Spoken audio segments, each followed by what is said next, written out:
Shireen, are we good to go in the room? Yes, we are, sir. Awesome. Good morning, everyone. I would like to call this July 31st, 11 a.m. meeting of the Governor's Cybersecurity Task Force to order. Ms. Whipple, can you please take the roll? Tim Robb, Here. Bob Denhart, Present. Frank Abella, Present. Dr. Marilyn Delmont, Paul Embley, Present. David Fogerson, Present. Sanford Graves, Tim Horgan, Present. Jeffrey Lewis,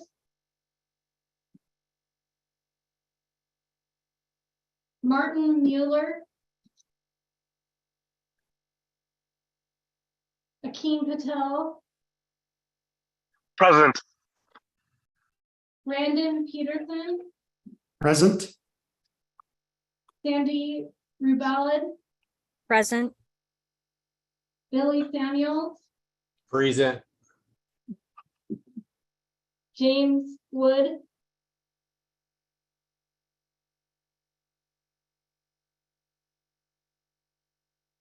you have quorum. Thank you very much. Welcome, everybody. I think we are good to move into public comment. No action may be taken upon a matter raised under this item of the agenda until the matter has itself been specifically included on an agenda of an upcoming meeting. Public comment may be limited to 3 minutes per person at the discretion of the chair, and comments will not be restricted based on viewpoint. To provide testimony during this period of public comment via telephone, please call in at any time after 10:30. It is now 11:02, so hopefully you've already done so on the day of the meeting by dialing 1-669-219-2599. And when prompted to provide the meeting ID, please enter 686-738-8625 and then press pound. When prompted for a participant ID, press pound again. And then when you are giving your public comment, please press *6 to unmute yourself. Do we have any public comment in the room at DEM? Does not look like it. Any written public comment? No written submitted. Awesome. Is there anybody on Zoom that would like to provide public comment? No. And anyone that has joined us by phone, please hit *6 now to unmute yourself if you would like to give public comment. And we'll give it just a minute for the YouTube to catch up. It takes probably about 60 seconds for that to catch where we're at.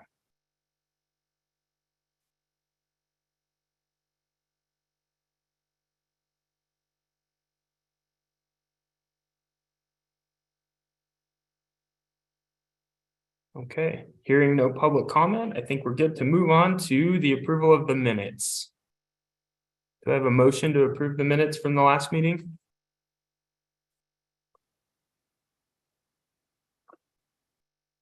Billy Samuel, so moved. Thank you, Billy. Brandon, I'll take you as a second. Perfect. All those in favor of passage of the minutes from the last meeting, say aye. Aye. Any opposed? Motion carries of the approval of the minutes. We will move into agenda item number 4, the remaining funds of the federal fiscal year 2022 state and local cybersecurity grant program. I'll kick this one over to Chief Fogerson. Thank you, Chair. Dave Fogerson for the record. As everyone knows, our last meeting, we were able to provide a couple $1 million worth of federal grant money to subrecipients throughout the state through the state and local cybersecurity grant program. Sorry, it's a new grant program. Still got to remember how they say the mnemonic, and I'm not willing to try to pronounce that mnemonic on the air like this. Slick P. Yeah, it just doesn't sound right. So last meeting, we did have a balance remaining at $318,882.20. I've directed DEM staff because this is the first year this grant has been opened. And so the federal governments are allowing us to some latitude in how we award these grant funds. So since we didn't have a lot of rural communities reach out to these funds, Amanda, our grants manager for this program, is going to be reaching out to all the rural emergency managers to see if they can connect with their IT departments and if we can use that money someplace in one of our rural communities. This will give us a chance to try to get that money where it's needed the most. I think Bob Denhart said it the best, you know, when we raised the water and the short raises all the boats at the same time. So when we start looking at those rural communities, they might not have some of the services that some of the bigger communities have. And with the time frame involved, it was an easier process for us to administratively move this along. There is the new grant is coming out. We'll talk about it in item number 6 by Amanda. So don't fear, you're not losing money if you didn't put in for it. There's still another grant process coming out. This is just a way to try to get $318,000 out in people's hands that might not have gotten all the words about it coming in. Pending any questions in the report, sir. Thank you very much, Chief. Billy, go ahead. Billy Samuels, Dave, just a quick question. With the previous grants, did we meet all the requirements? And do we have to keep this in the rurals if for some reason the rurals do not decide to take advantage of this? Does it have to be there? Can we put it more to the urban areas as well? I believe that we do have some wiggle room associated with that. We just want to make sure we try them first and trying to show them some of the projects that some of the urban areas are doing, and then we can go from there. Like I said, this doesn't cut anybody out because there is the other grant program that is open right now for applications that we'll be talking about under item number 6. And I'm going to now switch quickly to my resident expert, Amanda, down there in Vegas. That's okay. Hi, Amanda Jackson for the record. We were just jumping in to say everything you just said. We definitely hit the mark for rural pass-through, but you know, the more the better. And like Dave said, we do have a little bit of leeway of where we spread this out. And Dave, this is Billy Samuels. For the record, I like it going to the rurals. I think that's a great opportunity for them. I just want to make sure that if they do not take advantage of it, we have the latitude to use in different areas. So just make sure we got that straight. Yes, 100%, Billy. We'll give them first crack at it. And after that, then we can start looking at other places.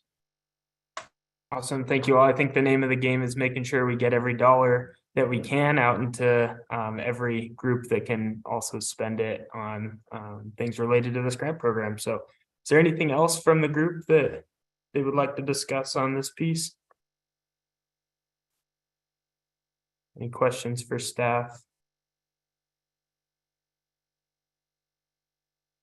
Awesome, easy enough. I think with that, we can move into agenda item number 5, the review of and approval of the final cybersecurity plan. I know a lot of work has gone into this to make sure that it's compliant with the grant program. I know staff at DEM has done a lot of work, and I know a few members of the board have worked on several pieces of it to make sure that it's as comprehensive of a plan as possible and includes all of the pieces of the puzzle that come together to be compliant on each one of the programs that we're looking to fund. And so I think with that, I don't know if Mr. Denhart, do you have any pieces of the plan that you would like to call out specifically, or any components that you would like to talk through with the team? Bob Denhart, for the record, nothing specific that I would call out other than, you know, simply acknowledging that this was not an easy row to hoe. You know, there were plenty of obstacles in the way, and I just want to express my gratitude for everyone that contribute to it as well. It's changed an awful lot since the first draft was submitted, and I think it's a pretty solid plan for this point in Nevada's maturity model. Fantastic. Thank you, sir. Is there any pieces to the plan that anybody would like to chat through or have any amendments to the plan before we go into approval? Billy, go ahead. I know Chief Ferguson is going to give me a hard time, but one thing that when I look at a plan like this, I think first, let me start by saying you guys did a great job. I think it's pretty thorough and in depth. However, the one thing that I don't really care for in a plan when we start talking about projects, a plan is what we're going to be using from year to year to year. And then when we look at this plan, you're talking about a project that we're using for this current year. I would have liked to have seen actually maybe an addendum or an appendix to this plan that might have listed those projects separately. Again, I get what you guys are trying to accomplish. I just don't like seeing a plan like this with specific numbers because next year they're going to be different. So that's just my 2 cents, but I'm sure Dave might have something other to say. Dave Fullerton for the record, Chief Samuels, I 100% agree with you. That's how, when we wrote the first one, is very strategy based on where we wanted to go and how we wanted to get there. Unfortunately, CISA decided it's not a strategic plan, it is a implementation plan. And so they're the ones that required us to put the actual projects in there. That was one of the big reasons why they didn't like the first one we submitted. Because I'm with you, the plan should be a strategic document to where we're going to go and how we get there. They wanted to see the actionable part of it all in one, rather than like we normally do, where we have the strategy document and then we have the grant documents that show how we're getting there. They want it all in one. So 100% agree with you, Billy. Just this is the way that the federal grant writers wanted it done. Awesome. And I would agree with both of you as well. I think a good strategic plan gives you the ability to be flexible as you move through any planning cycle. So I think having these very specific pieces in there kind of makes us stick to those things that maybe needed to have some ability to move in the future. But I think if there's any possibility for feedback to the federal government on this program, it might be good to capture that piece to send to them and say, we would really love to have the opportunity to just have a strategic plan on our cybersecurity efforts. And then if we needed an implementation plan, maybe a skinny down version of what, maybe pulling these two pieces apart, the operational and the strategy pieces, so that we can actually have kind of those things not muddied up the way that they might be in this plan. But that said, I think this plan looks really good. I know a lot of work went into it, and I know that a lot of it was to be compliant with the grant program. So appreciate all of that. Is there anything else in the plan that anybody would like to talk through?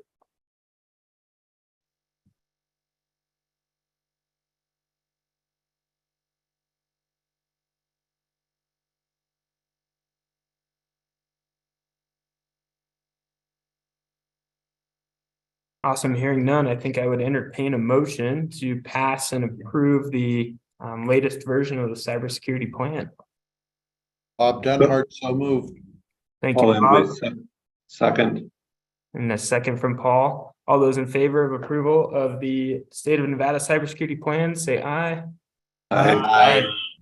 Any opposed?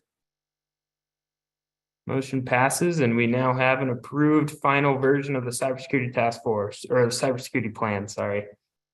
We will now move into agenda item number 6, the overview of federal fiscal year 23 SLCGP.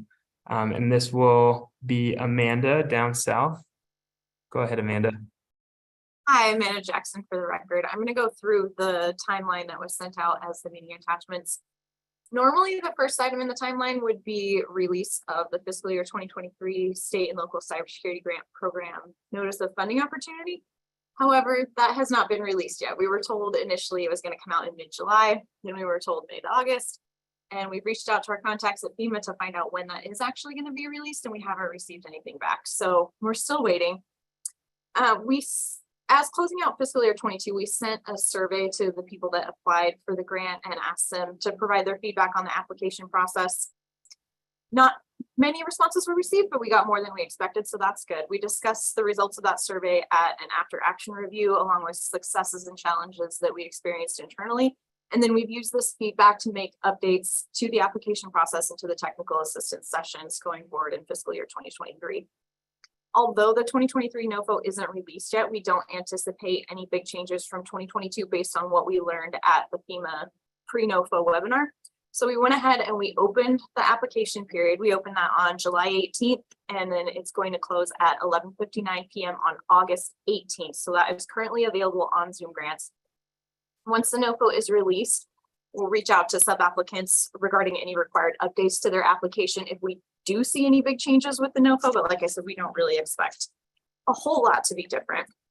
The grant technical assistance sessions have also started. We had 2 of those last week. There's another one tomorrow, and then there's another on the 14th. If anyone on this call is able to make it, we would love to see you there so you can learn a little bit more about fiscal year 23 SLCGP and how the grant program works. Once the subrecipient application period closes on August 18th, DEM staff will review applications for allowability and interoperability. We expect this to occur between August 21st and August 25th. And then the ranking and voting meeting for fiscal year 23 projects is scheduled for August 29th at 10 a.m. After that, we'll complete the investment justifications and other forms related to the state's application. At this time, we know our deadline to submit the state application is September 12th, but again, the NOFO hasn't been released yet. And along with that not being released, we don't know if they're going to push the deadline back or if they're going to stick with that September 12th deadline. We made a plan B timeline to still account for that September 12th submission deadline, just in case they don't push that back. It just condenses things on our end as far as our reviews. I'm happy to take any questions related to fiscal year 23. Fantastic. Thank you very much. And 3 weeks for submissions. I think hopefully we can get folks engaged in that timeline and get them to submit some good projects. Is there any questions or thoughts, hopes, dreams, ideas from the team? Eric, Dave Overson. Go ahead, Dave. I sent, we obviously DM control the grant announcement, but I sent that to Bob and to Keen asking OCDC to share it with their biweekly intel update they send out. Also sent it to the Las Vegas Metro Jefferson, who runs a government cybersecurity group, trying to get that out as far as wide as we can. If anybody needs that, make sure you time with Amanda and let's get that on every listserv we can. Let's get that to every person we possibly can, so that way they can see that. That way we don't let $1 from the federal government go to waste for cybersecurity in our state. Fantastic. Thank you, Dave. And yeah, I think again, the second time we said it in this meeting, it's important to make sure we get every dollar out the door as we can to impact some of these cybersecurity efforts across the state. So want to make sure we do that. Tim, I see you're off mute. Did you have something you wanted to add? Oh, back on mute. Is there anything else that anybody would like to talk through about this opportunity? Go ahead, Carl. Yeah, I believe you mentioned, Amanda, that there would be some assistance for the applying for the grant, and I missed when that was scheduled for, how we would be notified about that. The next session is tomorrow, August 1st at 11 a.m. And then the next one is August 14th at 9 a.m. The links to those were sent out in the DEM grants listserv. If you're not on that, I'm happy to send those to you after the meeting so you can have the links. That would be very much appreciated. Thank you. Awesome. Thank you both. Brantley with the City of Reno, go ahead. Yeah, so I guess why would we only send out surveys to only those that applied? Because I'm assuming a lot of us that didn't apply because the rollout was so botched, we probably have feedback on the lack of communication and everything else from DEM. So I'm just kind of putting that out there. It seems like a big oversight on your survey results. So I'm actually glad that you mentioned that. The intended audience for the survey was applicants, but the survey did go out to everyone on the DEM grants listserv. So everyone on the listserv had an opportunity to respond. We did get responses from people that did not apply, and they did communicate that they felt like they didn't receive a lot of communication. The communication that they did receive at meetings didn't match the communication that they were receiving from DEM. And we also received the feedback that the timeline was very short, which we talked about last meeting. So glad we were able to rectify that one right away.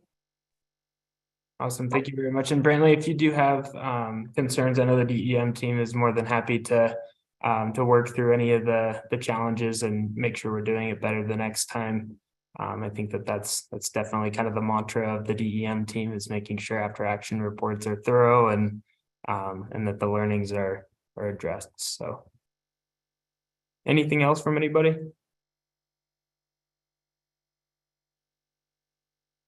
Awesome. That was a discussion only component. So I think with that, we can move into our final agenda, or our second to last agenda item, public comment. No action may be taken under matter raised under this agenda item.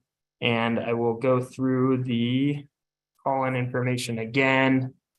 Let's see. The phone number is 1-669-219-0000. 2599. Participant ID is 686-738-8625, and then press pound. When prompted for a participant ID, press pound again. And when you are called to ask or to enter your public comment, hit *6 to unmute yourself. Is there anybody in the room that would like to give public comment?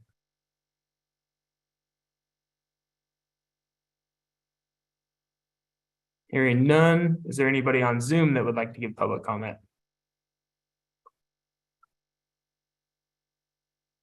And *6 to unmute yourself if you joined us on the phone and would like to give public comment. We'll give that a few more seconds to let the Zoom catch up with us.